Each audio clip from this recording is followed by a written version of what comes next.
All right, hello everyone. Just wanted to wish Rutgers Nation a very happy Thanksgiving and do a quick recap of the Rutgers 95-90 loss to Alabama last night. Another late night.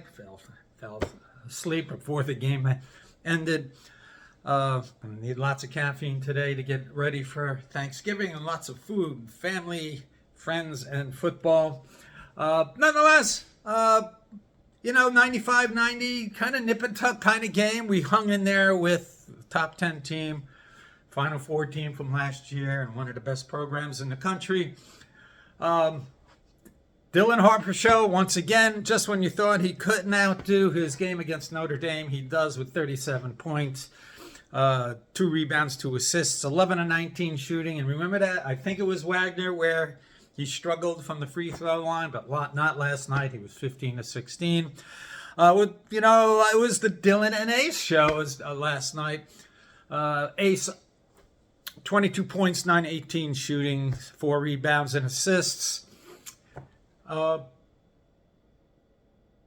Those two guys, and they might take turns night to night, week to week, whatever the case may be. But the thing that really showed up to me last night, and there's a few things that have been a bugaboo for us that came up again last night, and this might be just who we are as a team and how we play. We have to forget about those old Steve Peichel teams that rebounded and played defense. This is a high-flying, more high-powered kind of team. Got off to an erratic start. I think there was 9 minutes left in the first half, and Emmanuel Agbole was the leading scorer. I was like, what? Dylan and Ace both got off to a slow start.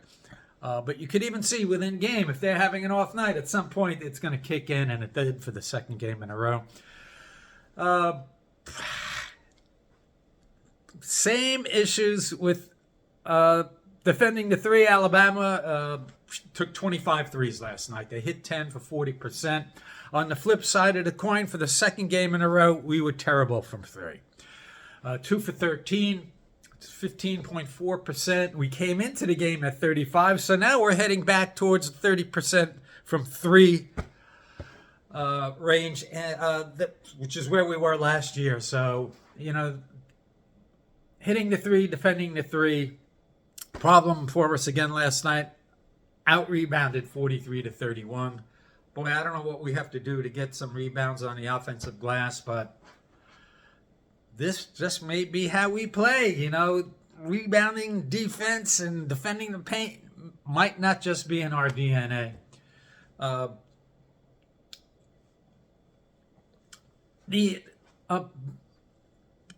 bigger problem for us last night, I had confidence going into once the season started with our depth and role players, that any number of them can step up and contribute, and we'd have a deep lineup, sort of like, we felt with the football team going into the season with the offensive line being having a little more depth. Sorry how that went.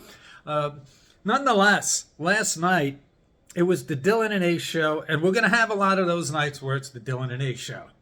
They'll probably flip back and forth. Who's going to be the lead dog that night from game to game, week to week? But the problem for us last night was the lack of production from the bench. Alabama had 5 guys in double figures, led by Mark Sears, 24 points. We had, boy, I got to tell you, Zach Martini, P.J. Hayes, Jamichael Davis, 0 points. Lathan Somerville, 2 points. Tyson Acuff, 4 points. That's not going to get it done. We need Dylan and Ace to lead the way, but everybody else has to contribute. Otherwise, it's going to be, it's going to be a long season because we won't be able to finish out those games against the big boys and in the Big Ten and against elite programs. If, God forbid, Dylan or Ace has an off night or misses a shot in a big spot, you need someone like P.J. Hayes, Zach Martini, come up with a big shot. Jeremiah Williams got the start last night, and he played fairly well. He had 10 points, but he was the only other guy that had double points other than Dylan and Ace. We're going to need a more balanced approach going forward. Our old friend Cliff had 6 points. He was 3 for 3 shooting, 4 rebounds, 2 assists.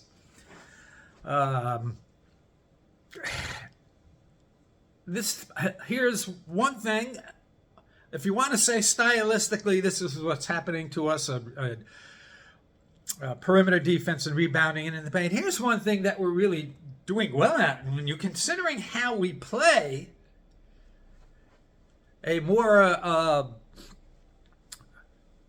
sort of aggressive style of offense and moving the ball up and down the field, it's the 3rd game in a row we only had 9 turnovers. Alabama had 19.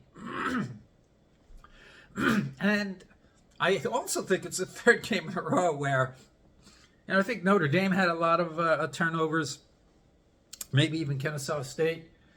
And these, even though the other teams are turning the ball over double what we are, they're in the game.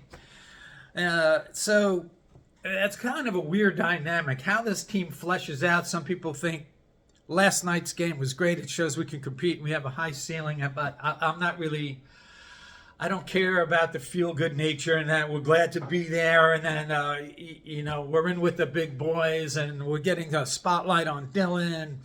And he's lighting it up, and people are talking about. I don't care about it. You got to win the games. You play to win the game, and if Ace and Dylan leave at the end of the year, where are we? Game like last night, where they were the only 2 offensive options. It's problematic for us. It's going to be a big void to fill. So we need to develop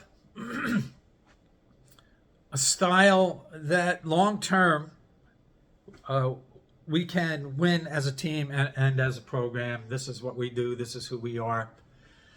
And Ace and Dylan are going to have to lead the way, but we're going to have to get more contributions and play a little better defense, get a little more rebounding. I don't know how we're going to do that, if you could even scheme that. Nonetheless, we were in it. We were in it to the end. I think we got within 2 points, but in the end, the top 10 team won. Everybody enjoy a terrific Thanksgiving. Lots of food, family, friends, football. Enjoy Rutgers basketball and Michigan State this Saturday, and we'll see you the next time.